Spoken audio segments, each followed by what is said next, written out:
Olá a todos, sejam muito bem-vindos a mais um vídeo aqui do nosso canal Direito de Família de Alta Complexidade. Eu sou Daniel Pacheco Eu sou o Thiago Seiler Bittencourt.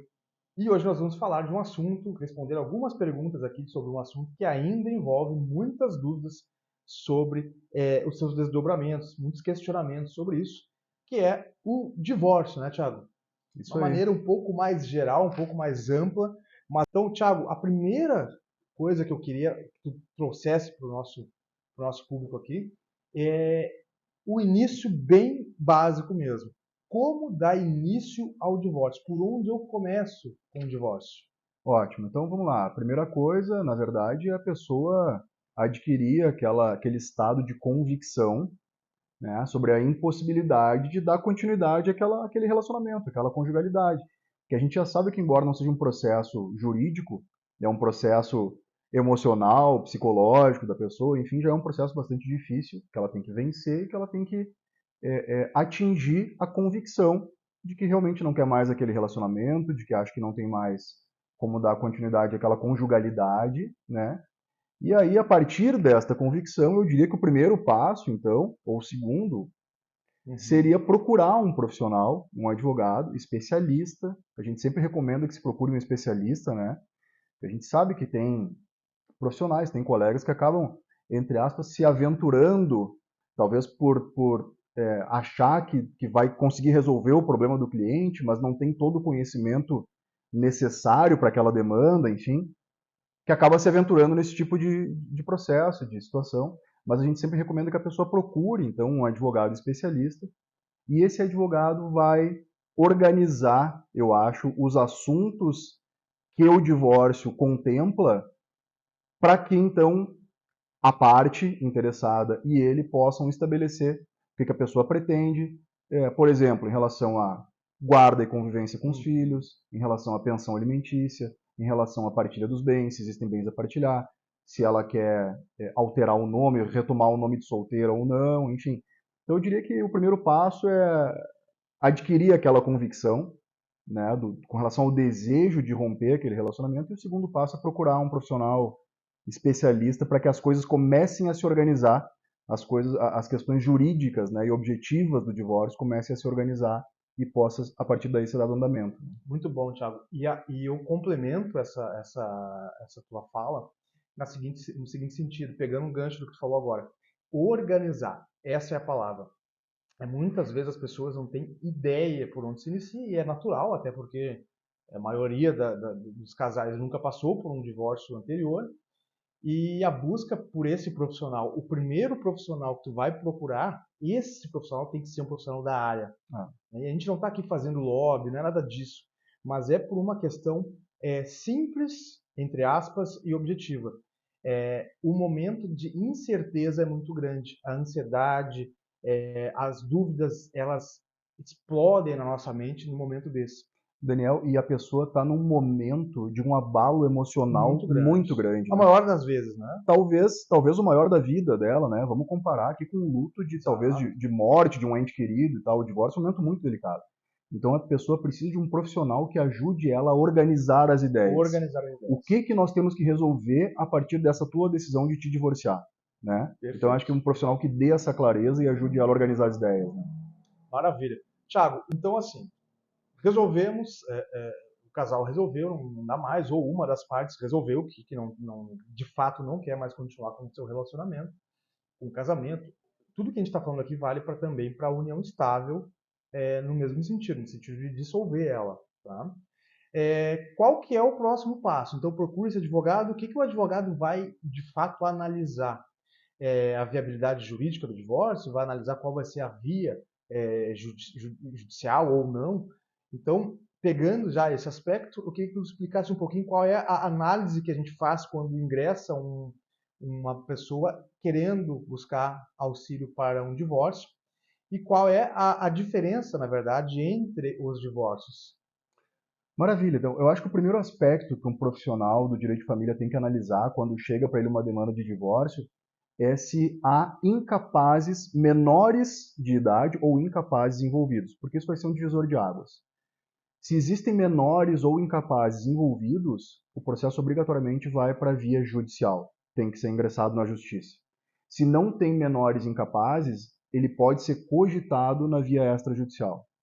Então, se definiu se há crianças, menores, adolescentes, menores de idade ou incapazes envolvidos, se parte para um segundo passo, que é o seguinte: existe consenso entre as partes, os divorciandos, então, com relação aos termos do divórcio, aos termos da partilha de bens, se vai ter pensão alimentícia, se não vai, eles estão de acordo em relação a tudo, se não houver menores incapazes envolvidos. E se as partes tiverem de acordo com relação aos termos do divórcio, a gente pode dar entrada num divórcio extrajudicial, feito em tabelionato, por escritura pública, que é uma via muito mais rápida, ágil e acaba sendo mais barata também.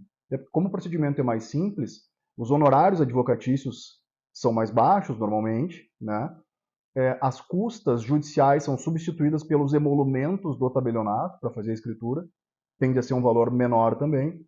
Então é uma via que acaba sendo melhor em todos os aspectos, né? Quando é possível. Então, quando não há menores envolvidos ou incapazes e quando as partes estão em consenso com relação aos termos do divórcio, né? Eu agregaria essas informações aí sobre essa possibilidade do divórcio extrajudicial feito em cartório e também, de novo, a dissolução da união estável. E uma dúvida comum, bastante corriqueira, na verdade, é: eu preciso de advogado para fazer o divórcio em cartório? Sim, vai ser obrigatoriamente necessário o acompanhamento de um advogado, mesmo que o divórcio ele seja amigável, não envolva filhos, seja apenas para regulamentar a situação do casal. Lá no cartório, ainda assim será necessário a presença de um advogado, pode ser inclusive o mesmo advogado para ambas as partes, quando elas estão de acordo com todos os termos que envolvem esse divórcio. Né, Thiago? Perfeito. E a lei impõe essa presença do advogado como um profissional técnico, jurídico, que possa esclarecer para as pessoas as consequências das decisões que elas estão tomando no divórcio, né? Porque se fosse apenas declarar a vontade delas em relação aos termos do acordo de divórcio, falando agora no divórcio em tabelionato, né? Bastaria a figura do tabelião, mas é fundamental a presença do advogado para esclarecer às partes as consequências das decisões que elas estão tomando ali no acordo de divórcio. Né? Não, perfeito. E mais ainda, complementando ainda mais essas informações, por que que nós não podemos fazer um divórcio, ainda que 100% amigável, tudo certo, todos os termos ali, guarda, convívio, bens, nome, tudo resolvido entre as partes, a gente não consegue fazer no cartório quando envolve menores de idade. E essa é uma discussão que se faz, né, Thiago? Até uma crítica, de certa forma, porque se as partes estão de pleno acordo e é obrigatória a presença de advogados, os advogados seriam ali, de certa forma, o fiscal dessa situação. Porém, essa função de fiscalizar a lei, ela é prerrogativa do Ministério Público. Então, quando a gente tem um divórcio que envolve menor de idade ou incapaz, como disse o Thiago, obrigatoriamente, ainda que seja 100% amigável, nós vamos ter que submetê-lo à análise do juiz para homologar o que acontece aqui. Então, até pegando esse mesmo pensamento dos tipos de divórcio, né, Thiago? A gente tem aqui, por assim falar, o divórcio amigável, consensual e o divórcio litigioso. O divórcio consensual é esse que a gente está trazendo os exemplos aqui, é quando as partes estão de acordo, querem o divórcio, concordam em como vai ser, como vai ser partilhado os bens, como ficam os filhos, o valor dos alimentos, da pensão, propriamente dito. E aí basta que a gente coloque tudo isso no papel, avalie todas as situações, evidentemente, porque esse basta aí, entre aspas, ele envolve vários desdobramentos, né, Thiago? Envolve a análise do patrimônio, questões de impostos, questões de fato de regularização dos bens, uma série de itens ali que tem que ser colocados e analisados pelo advogado. Mas, feito isso, se coloca isso tudo no papel, em forma de petição, se envia ao juiz para que ele homologue. Nesse momento, o juiz, ao receber o pedido de homologação, dá vistas ao Ministério Público para única e exclusivamente analisar se os interesses das crianças e dos adolescentes estão ali preservados. Em que sentido? No sentido de convívio com os pais, no sentido de preservação dos alimentos, da própria pensão. Então, estando isso ali preservado, o Ministério Público dá o ok, volta para o juiz homologa em forma de sentença. Então, pegando isso, eu tenho a próxima pergunta aqui, que é quanto tempo demora um processo de divórcio? Eu só deixa eu fazer uma parte com relação ao Ministério Público, para que fique claro, é porque o Ministério Público não tem atuação em tabelionato, não tem Exato. atuação no extrajudicial. Então é por isso que quando tem menores ou incapazes envolvidos, é necessária a via judicial, né? Para que o Ministério Público possa participar como um fiscal do atendimento dos interesses dos menores. Não, tá tudo ok aqui com os menores, eles não estão sendo prejudicados em nenhum direito, não, tá tudo ok. Beleza. Depois que o Ministério Público deu esse parecer e esse aval, vai para o juiz homologar. Exatamente isso que muitos advogados se insurgem, porque é muito simples o tabelião receber o pedido de divórcio amigável, constar e E submeter ao encaminhar para o Ministério Ministério Público. Público. O Ministério Público analisa e devolve ao tabelião, tirando da fila do processo, e aí sim respondendo a pergunta quanto tempo demora um processo de divórcio, e é uma pergunta que a gente responde assim, depende de vários fatores, mas em um caso onde há consenso entre as partes, o processo de divórcio judicial ele vai levar aí um tempo, digamos assim, rápido, né? Razoavelmente rápido, dependendo da vara onde se está, do volume de trabalho. Sim. Então, assim, óbvio que vai variar de acordo com a sua cidade, de acordo com o teu estado, mas a gente tem como rápido no processo judicial 3 meses, 5 meses para que se homologue uma sentença. E é Já o um tempo. divórcio, só para concluir, Thiago, já o Né? divórcio num cartório, eu já fiz divórcio num cartório onde não envolvam crianças, evidentemente, que a gente distribui os documentos, estão as partes em acordo, evidentemente, esse é um dos requisitos, e dali a 5 dias úteis está marcado a assinatura da Assinatura. escritura de divórcio.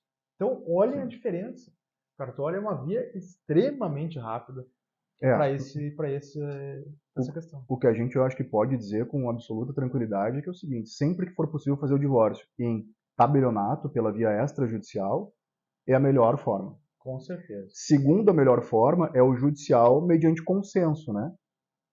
Consenso judicial, lembrando, aí é quando tem menores envolvidos, aí tem que ser judicial, para que envolva a participação do Ministério Público, e aí então se leve ao juiz para homologação. Essa é a segunda melhor forma, com absoluta certeza, e a primeira melhor quando envolve menores. Exato. Né?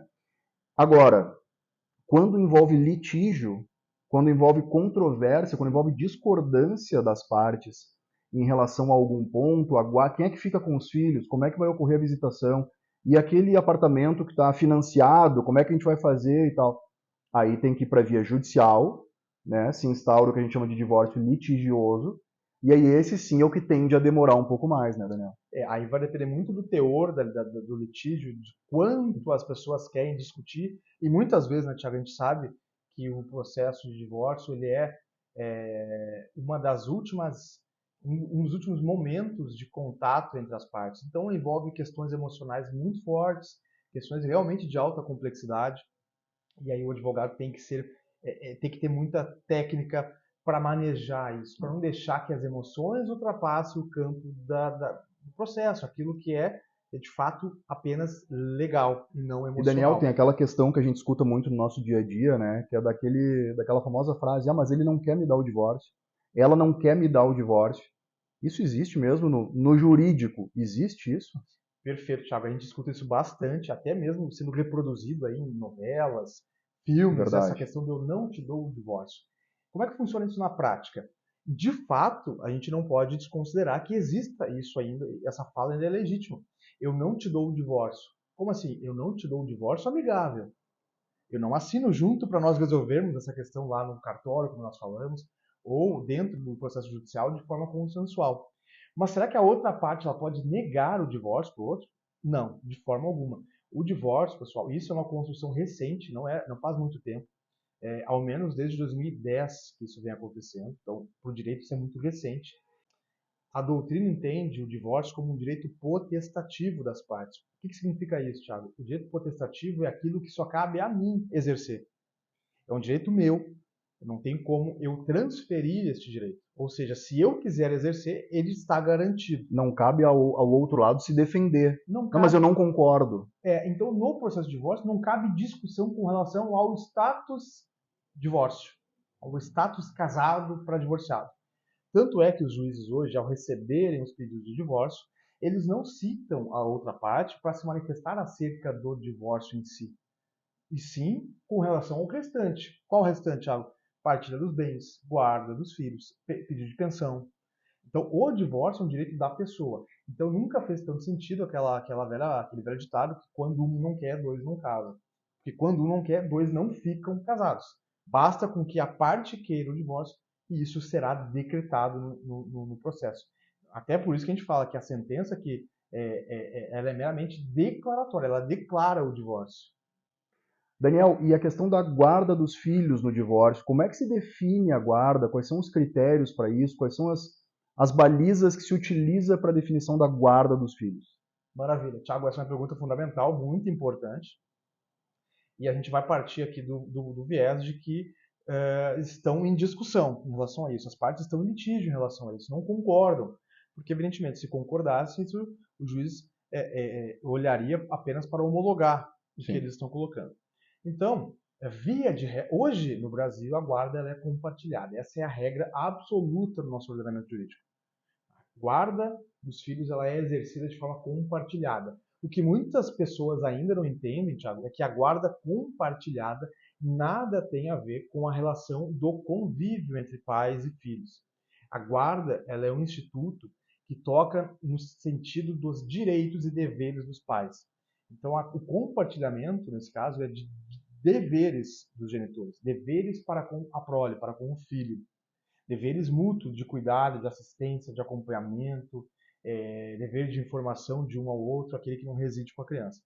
Então, só não vai ser aplicada a guarda compartilhada em tese, dois casos. Quando uma das partes ou as duas partes dos genitores abrirem mão do exercício da guarda, e aqui eu faço um parênteses, né, Thiago?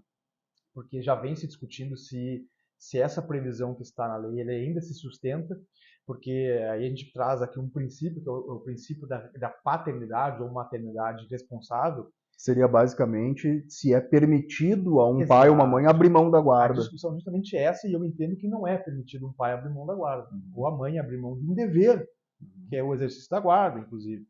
E a outra hipótese, que essa sim é muito mais comum, que acontece nos processos, é onde se discute, é se esse genitor ou genitora ele tem aptidão ao exercício da guarda. E esses são os termos da lei, aptidão ao exercício.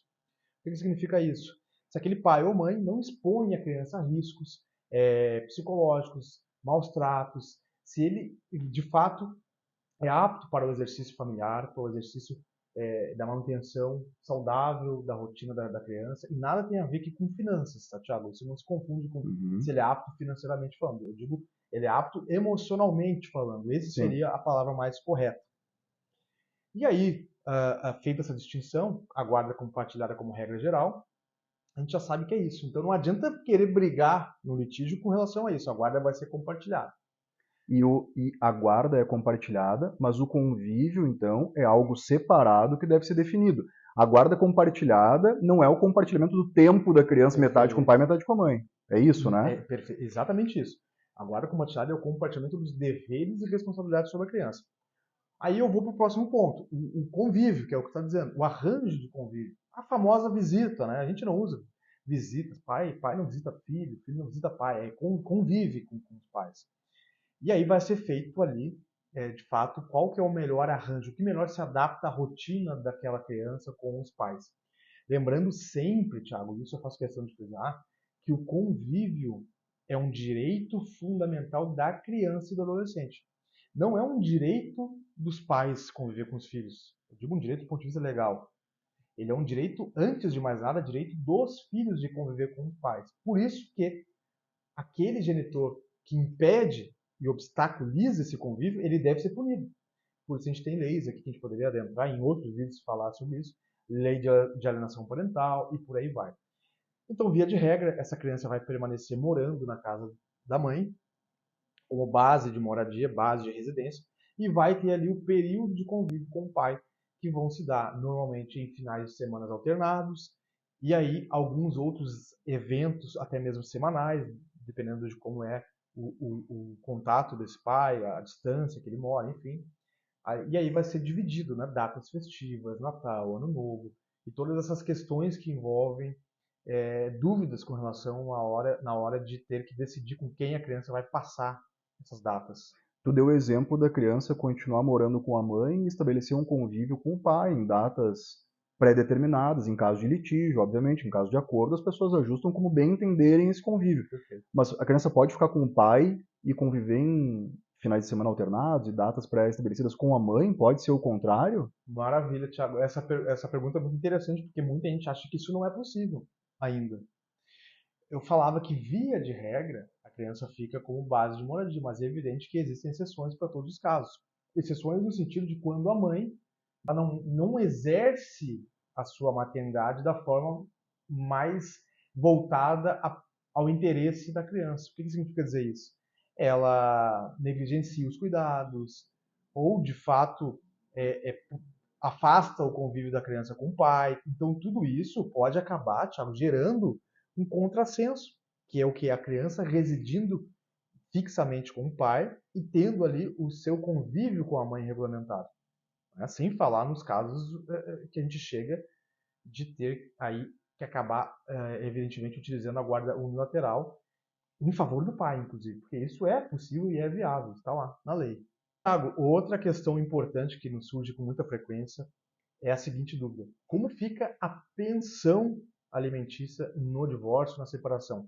Tanto para os filhos quanto para o cônjuge. Eu queria já emendar nessa mesma pergunta. Quando é que o cônjuge vai ter direito à pensão? Quando é que não vai ter? E a questão até mesmo do percentual, é sempre 30%, não é? Fala um pouquinho sobre isso para nós. Bom, antes de mais nada, essa é uma questão que certamente demandaria um vídeo exclusivo para tratar dela, né? Mas vamos assim responder em linhas gerais. Em primeiro lugar, com relação ao cônjuge, que eu acho que talvez seja o ponto mais complexo no sentido da análise do caso concreto, mas talvez seja o ponto mais simples de explicar, né? O cônjuge vai fazer jus à pensão alimentícia, que pode ter duas naturezas. A pensão alimentícia devida ao ex-cônjuge pode ter a natureza transitória, que são aqueles alimentos que se alcança o outro cônjuge para que ele consiga se reinserir no mercado de trabalho, se restabelecer financeiramente. É o famoso caso aquele trazendo aqui um exemplo cultural, hoje em dia está cada vez mais em desuso, né? Mas da mulher que abandona o trabalho para cuidar dos filhos e da casa e o homem fica trabalhando e tal, então a mulher se afasta do mercado de trabalho. Quando esse casal vem a se divorciar, o homem pode ter que pagar para ex-cônjuge, para ex-mulher, obviamente pode ter os papéis trocados, aqui eu estou trazendo aquele exemplo mais tradicional, né, mais, enfim, cultural. Então ele pode ter que pagar alimentos transitórios para essa ex-cônjuge. Por que transitórios? Porque eles perduram por um período que é pré-estipulado, né, para que essa mulher, então, usando o nosso exemplo aqui, possa se reinserir no mercado de trabalho e voltar, então, a adquirir condições de manter o seu próprio sustento, né? Para o ex-cônjuge também a gente pode ter os alimentos compensatórios, que basicamente é aquele para reequilibrar o padrão de vida que vai ser perdido em decorrência do divórcio, né? Então, com o divórcio, um dos cônjuges sai muito prejudicado no seu padrão de vida dali para frente.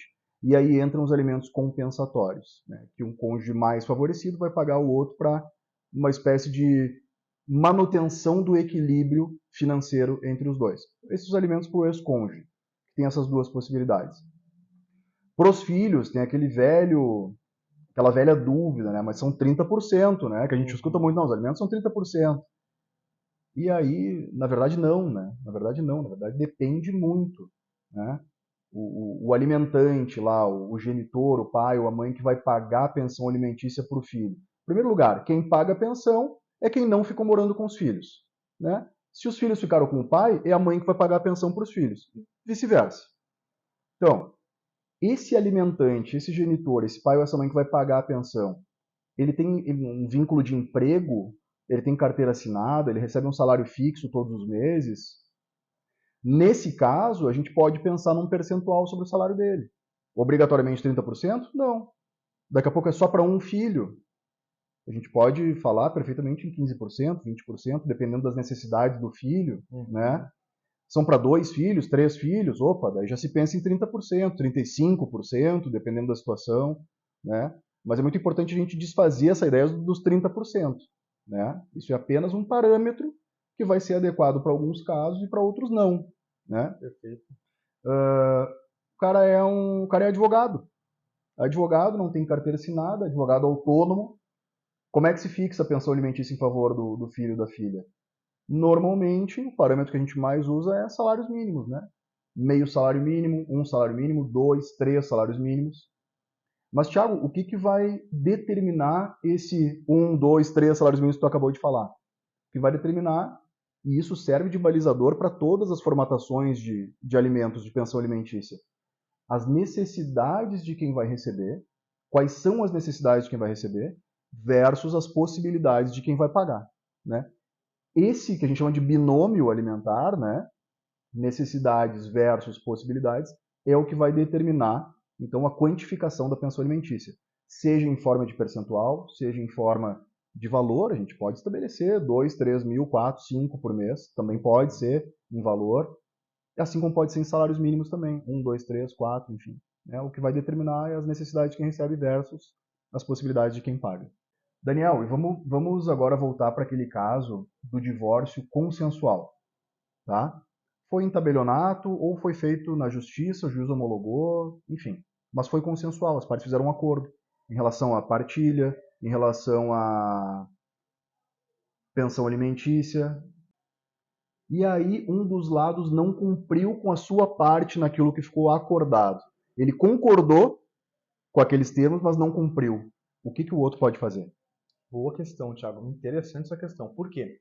É muito frustrante quando as partes vão lá, celebram um acordo, se chega a um entendimento, e aí seja pela via judicial ou extrajudicial, como tu colocou, e uma das partes ela não cumpre, ou de passado algum tempo, começa a não cumprir, seja a não pagar a pensão alimentícia aos filhos, ou seja, a não pagar a pensão alimentícia ao próprio cônjuge, ou qualquer outro tipo, por exemplo, impedir o convívio dos filhos com os pais, não indenizá-lo em relação a um bem que foi vendido. E o que essa parte que está tendo esse descumprimento em seu desfavor pode fazer e deve fazer? Aí nós temos a via de um processo autônomo, de um novo processo, que vai se chamar um processo de cumprimento de sentença. Então, através desse processo de cumprimento de sentença, uma das partes vai ir ao juiz, normalmente o juiz que, inclusive, julgou o caso deles, né, Thiago? Vai dizer, olha, seu juiz, o meu ex-esposo ou a minha ex-esposa está descumprindo o que ficou determinado aqui, neste acordo. Quero que o senhor o obrigue a fazer. E aí entra uma ação de obrigação de fazer. Ou, excelência, o meu ex-esposo não está pagando a pensão alimentícia aos filhos. Então, quero que o senhor o obrigue a pagar. Aí entra a obrigação ao pagamento, inclusive sob pena de prisão, na questão da pensão alimentícia. Então, as pessoas sim ficam com dúvidas na hora de, principalmente, de celebrar um acordo extrajudicial, que não está lá no fito do juiz. Uhum. Fica naquela insegurança, tá, mas eu boto o meu nome aqui depois, doutor, se ele resolve não cumprir. Então, a dica é, existe sim a obrigação, depois que você assumiu ali o acordo, você vai ter essa obrigação podendo ser exigida lá em juízo. O juiz vai sim te compelir a, digamos assim, efetivar o que ficou lá no acordo. A não ser que essa parte que está descumprindo o acordo tenha um motivo plausível, um motivo legal, para que ela não cumpra mais o que ficou determinado no acordo feito pelas partes, né, Thiago? Ótimo. Deixa eu te perguntar uma coisa dentro desse assunto. Nós temos uma casa, eu e minha esposa, estamos nos divorciando, temos uma casa para partilhar. E aí a gente levou a divórcio, os dois estão de acordo, é 50% para cada um, ok. Mas a minha esposa ficou morando na casa. E ela não vende a casa, e a casa está lá, e eu tenho direito à metade. O que eu posso fazer para adquirir essa minha metade, né? Perfeito, Thiago, essa pergunta é boa, porque eu consigo te dar alguns desdobramentos sobre isso. Primeiro que tu pode, inclusive, exigir aluguel dessa pessoa que permaneceu na posse exclusiva do imóvel comum, e também havendo indícios de que ela está dificultando a venda do bem, e isso é bem comum, inclusive. A parte não quer receber o interessado em comprar o bem, ela diz que não está em casa, não vai poder mostrar o imóvel. Acontece muito isso. Coloca defeito justamente para não vender e não precisar sair do imóvel. Esse é um bom exemplo de se ingressar com o que nós falávamos há pouco, um cumprimento de sentença, um processo autônomo para obrigá-la, inclusive, a vender. E não havendo concordância sobre isso, sobre essa venda, o juiz desse processo de cumprimento de sentença, ele pode sim acabar levando este bem a leilão, quando for o caso de as partes não concordarem com a venda, ou uma não quer vender, a outra sim. Essa que não quer pode sim acabar se prejudicando e muito, e acabar prejudicando o outro indiretamente. Então tá bem, eu acho que hoje a gente conseguiu aqui trazer, pelo menos em linhas gerais, as principais questões que um divórcio envolve, né? Evidentemente, eu acho que para os próximos vídeos a gente pode se aprofundar nesses temas, que são temas muito ricos, né? Pensão alimentícia, a gente pode passar aqui um dia inteiro falando sobre ela, partilha de bens, enfim, né? E é isso, pessoal, por hoje. Muito obrigado por estarem nos acompanhando aqui. A gente se vê no nosso próximo vídeo. Um grande abraço, até o próximo. Um abraço.